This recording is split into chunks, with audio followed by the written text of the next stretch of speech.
Les signes fonctionnels en cardiologie. Les signes fonctionnels recueillis par l'interrogatoire du malade.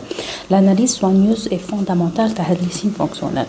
On doit toujours être le préalable de l'examen clinique. Donc on ne commence pas directement par l'examen clinique. Toujours, il faut faire un interrogatoire. Il faut sympathiser avec le malade pour lui permettre d'être à l'aise avec nous et de nous dire quels les signes fonctionnels, quel est un motif de consultation.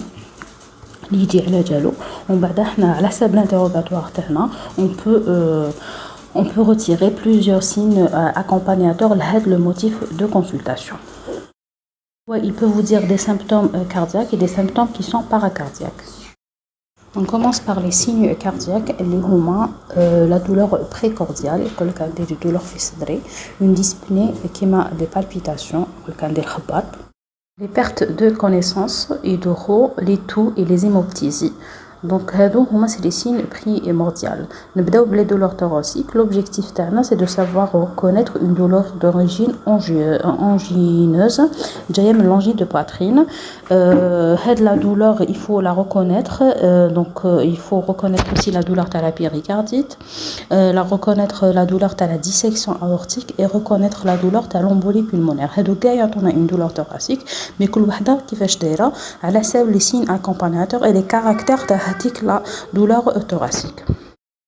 La douleur thoracique, c'est le motif de consultation le plus fréquent en cardiologie. Donc, c'est une douleur qui est anormale, pénible, localisée dans le thorax. Cette douleur a des caractères différents selon la cause que nous avons tout à l'heure. Chaque organe du thorax peut en être l'origine. Donc le thorax me fait chérir le cœur. Par ailleurs, certaines pathologies de l'abdomen peuvent aussi se traduire par des douleurs projetées. Donc une douleur de l'abdomen, elle va se projeter vers le thorax. Donc elle peut être de survenue brutale ou la chronique. Elle peut être localisée ou la étendue. Elle peut être large. Elle peut être modérée ou intense. L'interrogatoire il doit préciser d'ailleurs les caractères sémiologiques de la douleur, circonstances d'apparition, le siège, le type de la douleur, la durée de la douleur, les signes accompagnateurs, l'évolution dans le temps et les facteurs sédatifs. Donc devant toute douleur, demandez les questions.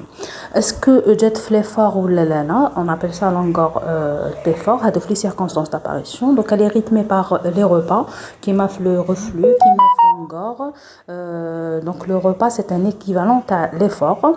On a une pression sur le thorax, une contrariété, c'est-à-dire elle est fonctionnelle, mais aussi les douleurs coronariennes par contrariété. Ça ne veut pas dire juste c'est fonctionnel, c'est psychologique. Le siège qui est en barre, péricardite, IDM, en gorge, c'est coronarien. Basilatérothoracique, c'est des douleurs généralement pulmonaires. Précordiale, c'est une douleur coronarienne, péricardite ou la fonctionnelle, et migratrice, c'est-à-dire c'est la dissection de l'aorte. Le type de la douleur peut être constructif, c'est des brûlures, ce qui m'a fait l'RGO. C'est des douleurs à type constructif, qui m'a c'est des douleurs coronariennes généralement, c'est longueur IDM, qui sont à type de brûlure, c'est l'RGO.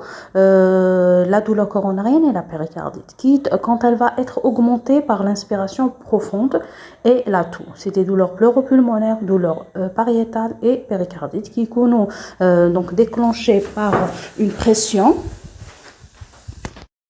du thorax. Ça veut dire c'est pariétal, c'est la paroi c'est superficielle, qui a une irradiation les épaules, ou là une irradiation qui descend, coronarienne, qui va une dissection de l'aorte. Douleur coronarienne vers l'épaule, vers l'avant-bras et vers le maxillaire inférieur. Oui, le maxillaire inférieur.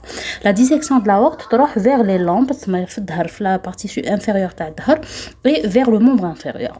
Les facteurs sédatifs, je nomme les facteurs qui soulagent la douleur. Elle est calmée par l'antéflexion. c'est-à-dire la flexion, le قدام, l'antéflexion va soulager une péricardite, avec le liquide qui est dans le péricarde. Calmé par la trinitrine, c'est un médicament, les douleurs angineuses, les spasmes de l'œsophage et les péricardites.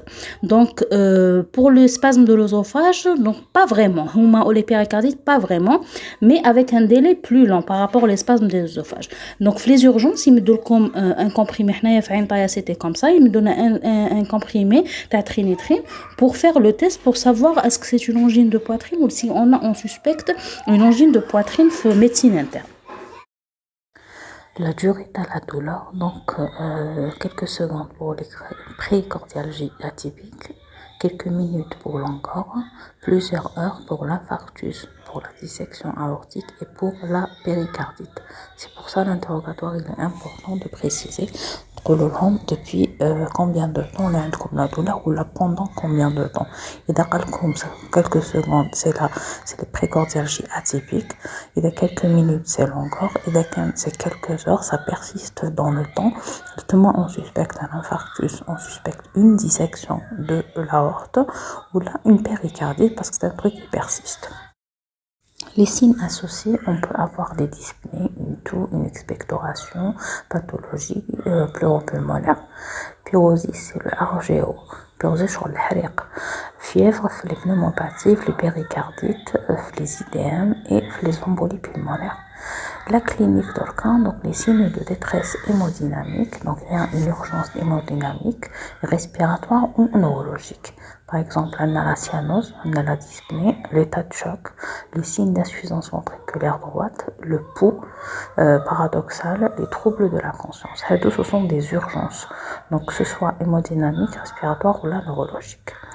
L'interrogatoire, donc qu'est-ce qu'on va retrouver? Faire l'analyse du terrain, donc l'âge théo, le sexe théo, les facteurs de risque de maladies athéromateuses, coronaire, humain, l'HTA, le diabète, la dyslipidémie, hypercholestérolémie et le tabagisme. C'est les facteurs de risque d'athéromatose.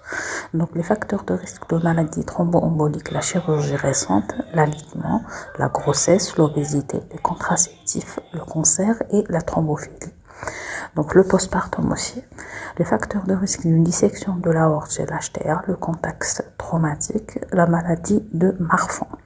Le contexte de péricardite, c'est le contexte infectieux, donc il y a un contexte infectieux d'allure virale ou la pulmonaire. Donc l'essentiel, il y a une infection, que ce soit une fièvre ou là, des expectorations purulentes qui vont nous orienter. Tous c'est des éléments qui vont nous orienter vers une maladie ou là une autre. Les facteurs de risque cardiovasculaire, il faut les connaître par cœur. Selon la cause de la douleur, on distingue la douleur d'origine cardiaque. Soit elle est ischémique, c'est-à-dire qu'il y a un endroit où il y a ou là non ischémique, mais c'est pas une question de vascularisation. Ok, la douleur d'origine non cardiaque. Donc c'est comme ça, les firascom, l'analyse comme la douleur.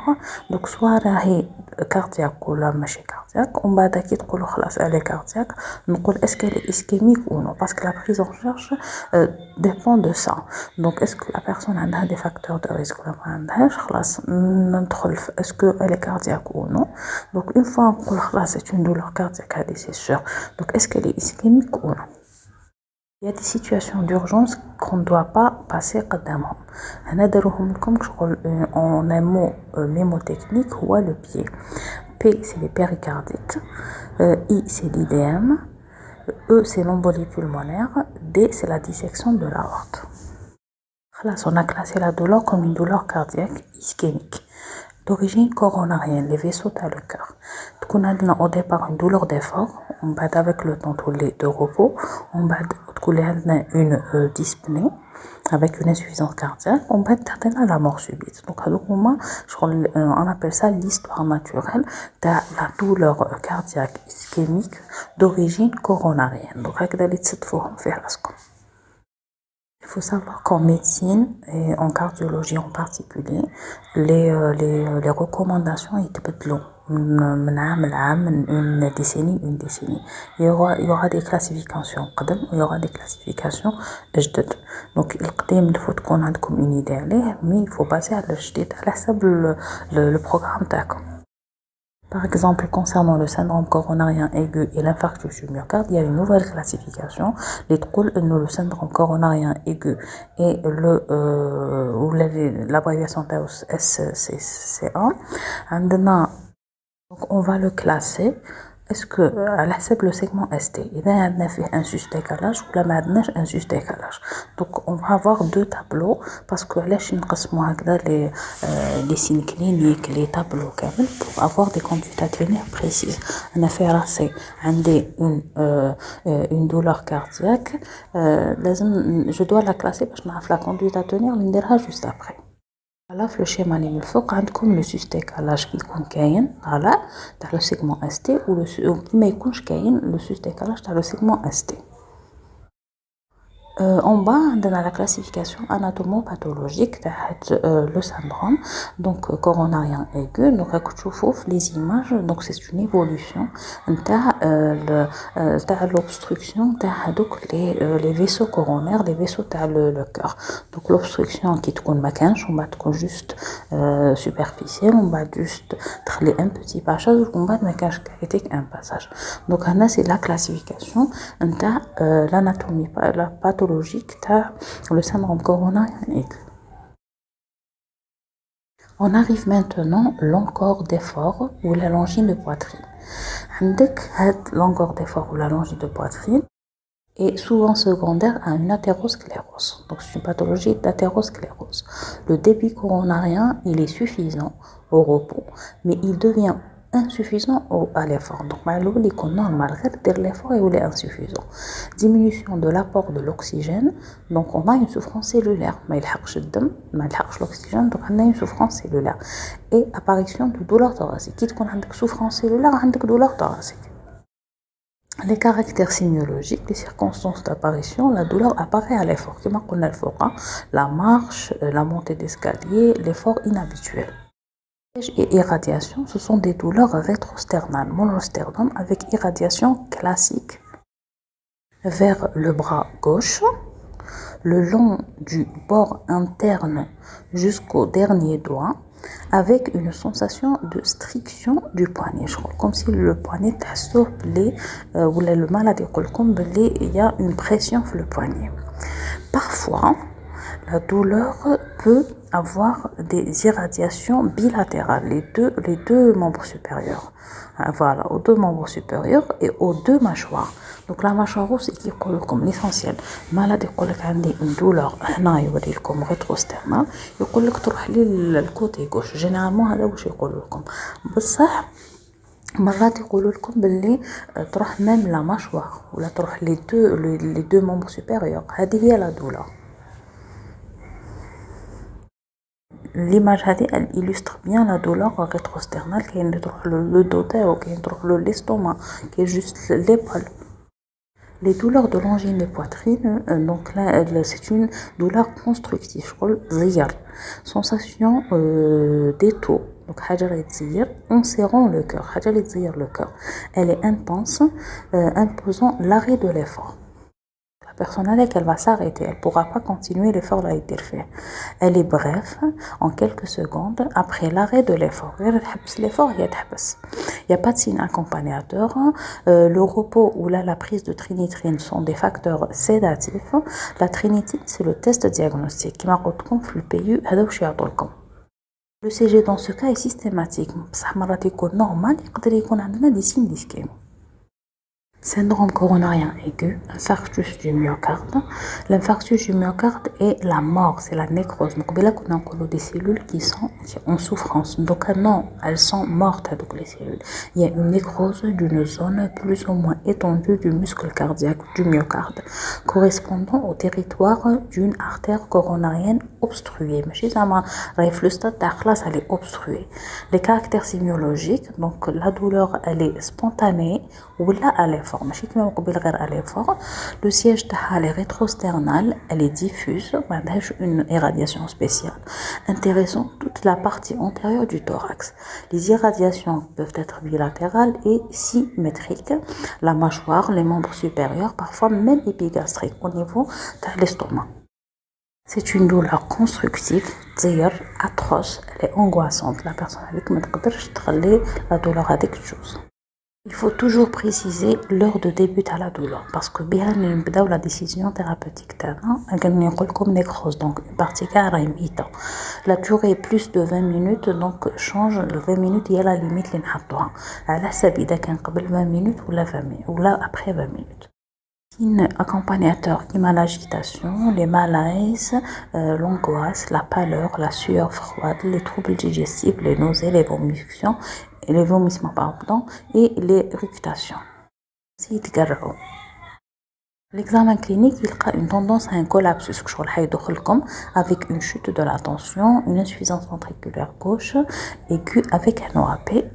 Les facteurs sédatifs, donc, elles résistent à la trénitrine. Il y en a qui mettent de l'antrénitrine, mais ça ne donne pas. Soulagé par les opiacés. Donc, trénitrine, même si je m'arrête, les opiacés, ça va donner flux CG. على حسب وقتاش درنا اذا درنا في لي بروميير سور نلقاو دي ليزيون اذا لقينا في ابري نلقاو دي سين دو نيكروز دونك هاو لو سي جي كيفاش يبان لنا على حسب توجور لو سيغمون اس تي دونك اسكو il est en sus ولا en sous au décalage دونك اسكو il y a une modification تاع الاس تي دونك هنا عندكم لتحت ان سي جي تيبيك تاع هاد لو سيندروم.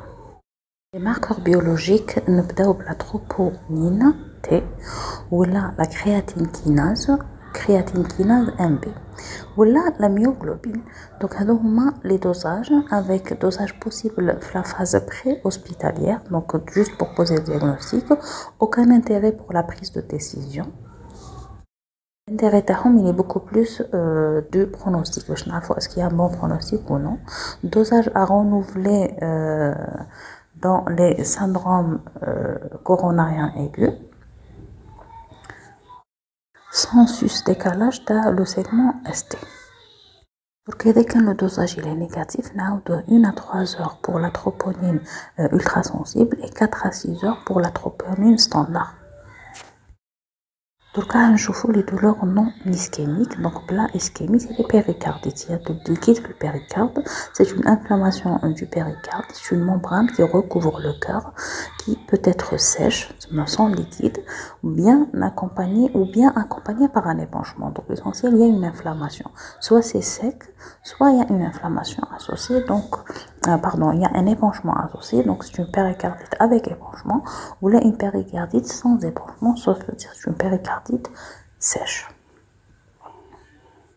Dans les deux cas, on a une inflammation, on a des signes d'inflammation clinique et des signes d'inflammation biologique qui vont nous permettre de poser le diagnostic et une orientation diagnostique et thérapeutique. Donc, comme c'est une inflammation, ça veut dire qu'il y a une douleur, mais elle est d'origine, elle n'est pas ischémique. Voilà. Donc, elle apparaît de façon spontanée. Donc, c'est une douleur anginoïde qui m'a l'angine rétrosternale, donc, mais localisée sans irradiation. Avec le type de la douleur et l'intensité, c'est une douleur qui est vive, donc, et qui est exagérée par les mouvements respiratoires. Comment on respire, comme on dit, la durée de donc elle est infractoïde, maintenant elle est prolongée. Les signes accompagnateurs, c'est une fièvre, comme c'est une inflammation, donc frottement avec assourdissement, tel les bruits du cœur, comme si maintenant rouge. Donc il y a des frottements quand elle est sèche. Mais je sais qu'on fait un épanchement, mais quand je fais des frottements, donc avec épanchement, nous avons un assourdissement, tel les bruits cardiaques. Facteur sédatif, elle est calmée par la position penchée en avant et elle résiste à la trénitrine. De la trénitrine, le CG, on a des troubles diffus de repolarisation portant sur le segment ST et l'onde T. La radio du thorax, il y a une cardiomégalie en cas de péricardite avec épanchement. Il est quand sèche, mais couche une cardiomégalie. Voilà le téléthorax qui fait Chiban avec la cardiomégalie, donc la partie avec Béda Rahizaïda. Donc, quand on passe à la dissection aortique, c'est une déchirure de l'intima. Donc, les parties le vaisseau fait l'intima avec un clivage plus ou moins étendu de la média aortique, créant un faux chenal. Donc, on a le sang. comme si تعطينا une bifurcation, comme si هذاك le vaisseau يتقسم على زوج, comme si يعطيني un autre chemin par déchirure تاع الانتيما et donc un clivage غير فتحة برك ماشي déchirure شغل تفتح برك تاع la média aortique. هاد لا فوتو اللي هي جايه راهي تبين لكم comme si عندي deux conduits. La douleur elle est rétrosternale, elle est déchirure, c'est une déchirure déchirante, donc elle irradie vers le dos puis descend vers les lampes, c'est-à-dire dar ou l'abdomen, avec un état de choc, intensité donc et circonstance d'apparition, c'est une douleur qui est violente et qui est d'installation brutale. Le signe accompagnateur, c'est une augmentation de la tension artérielle. D'ailleurs, تقدر تكون هي السبب qui تكون عندنا une augmentation de la tension artérielle, le débit هذاك يزيد, donc c'est la pression هذه qui fait que on a une dissection déjà une aorte اللي كانت déjà fragilisée, donc il y aura une déchirure d'un côté et une déhiscence ou un clivage في la média. On arrive l'embolie pulmonaire. L'embolie pulmonaire, c'est une urgence, c'est une occlusion brutale de l'artère pulmonaire où là, les branches par un caillot sanguin migrant à partir d'une thrombophlébite des membres inférieurs. Ça veut dire لازم يكونوا كاينين des varices ou لازم تكون une thrombophlébite. C'est une douleur latérothoracique ou la basithoracique, c'est type de pointe côté ou là un coup de poignard augmenté par l'inspiration, accompagné par une dyspnée brutale, par une polypnée, une toux, parfois une hémoptysie. Les facteurs de risque يكونوا en force فيها عندنا واحد le score de probabilité اللي نقدروا نديروه ونحسبوا est-ce que le patient هذا il est susceptible à faire une embolie pulmonaire. في l'examen clinique عندنا une tachycardie, un éclat تاع P2 في le foyer pulmonaire, une turgescence تاع les veines jugulaires تاع le cou et des signes de phlébite إذا كاينين. Le dosage c'est le dédimère. Le réflexe c'est de demander les dédimères عند le patient هذا. Le téléthorax يقدر يكون normal كما يقدر يكون فيه une surélévation d'une coupole, une atelectasie en bande, des épanchements pleurales, un épanchement pleural, un arrêt brutal تاع une artère. Le CG aussi يقدر يكون normal كما يكون عنده des signes de cœur pulmonaire aigu, des signes de bloc de branche droit, incomplet بصحة. Axe droit عندنا l'aspect تاع S1 et Q3, عندنا l'onde de T qui est négatif في le V1 في le V4, c'est une ischémie par exemple تاع le ventricule droit. Les dédimères ont une valeur prédictive négative. Donc c'est-à-dire إذا كان les dédimères sont normales ما كاش embolie pulmonaire. هذه واش معناتها؟ Les gaz du sang, hypoxémie, hypocapnie, l'angioscanner, la scintigraphie, l'échodoppler des membres inférieurs pour faire le diagnostic positif باش نعرفوا l'origine تاع هاد l'embolie. Les douleurs thoraciques autres les autres étiologies les كاينين تقدر تكون d'origine pneumologique, digestif, neurologique, rhumatologique et ou pariétale, c'est-à-dire la paroi, d'origine psychologique ou la psychogène, ou là une autre cause qui est un peu plus rare, ce sont toutes les douleurs idiopathiques, c'est-à-dire une étiologie précise. Donc les étiologies thoraciques autres que cardiaques. Les caractéristiques de les douleurs non cardiaques, thoraciques mais non cardiaques, نبداو par les douleurs pleuropulmonaires. Les douleurs pleuropulmonaires, c'est des douleurs de type pariétal, ou là latérothoracique qui joue le côté, augmentées par les mouvements respiratoires profonds. Elles sont souvent d'origine pleurale. C'est la plèvre qui met vraiment les douleurs. Le digestif, c'est le RGO, le reflux ou l'ulcère. Neuromusculaire, on a les hernies discales, dorsales ou cervicales, comprimant les racines nerveuses. Donc, on a neurologique ou musculaire, c'est le muscle qui les entoure. D'origine squelettique, c'est les arthrites de l'épaule, de la colonne vertébrale, les douleurs musculaires intercostales pouvant irradier le thorax. Névrotique, non organique, le corps est indemne. Le plus souvent, c'est des douleurs punctiformes, flapex, transfixantes en coup d'aiguille ou de poignard. Survenant sur un sujet, un profil psychologique particulier, il est anxieux, il est émotif. Le signe c'est la dyspnée. C'est une difficulté à respirer exigeant un effort supplémentaire avec une sensation d'étouffement et un manque d'air, assoiffé d'air. Selon la pathologie sous-jacente, trois aspects sont décrits: la dyspnée d'effort, l'orthopnée et la dyspnée paroxystique. Donc, la dyspnée peut être de cause cardiaque, pulmonaire, neurologique ou métabolique. Qu'elle soit d'effort, orthopnée, donc qui يتكسل, ou la paroxystique, تجي وتروح على حسب l'origine تاعها, cardiaque, pulmonaire, neurologique ou la métabolique. Chaque dyspnée il faut la reconnaître, il faut pouvoir la reconnaître dans l'interrogatoire et donc la confirmer pas avec le malade. عندنا la dyspnée d'effort, l'orthopnée, لازم تعرفوهم par cœur. L'œdème aigu du poumon, la douleur تاعو كيفاش la dyspnée تاعو كيفاش دايره, et une respiration assez particulière واسمها la respiration de Cheynis-Stokes. نبداو toujours بالinterrogatoire avec les circonstances d'apparition de la dyspnée, la date تاعها, le mot de début, est-ce qu'elle est spontanée ou non, donc est-ce qu'elle il y a des signes accompagnateurs qui malade tout, l'expectoration, la douleur thoracique. L'évolution dans le temps, est-ce qu'elle est permanente ou la paroxystique. L'horaire dans le temps, est-ce que جايه في الليل نكتمر, est-ce que عندها علاقه بالليل والنهار. Le seuil d'apparition de la dyspnée, c'est-à-dire يقول لك زعما في les escaliers, les paliers d'escalier, la distance تاع la marche, هذه تعطينا une classification نعيطوا لها la classification de NIHA, HA, pardon. Donc il faut la connaître, la classification. عندك le patient qui est asymptomatique ما عندوش كامل, c'est stade 1. Stade 2, dyspnée pour des efforts inhabituels, 3, dyspnée pour des efforts de la vie quotidienne, qui marchent normalement la vie quotidienne.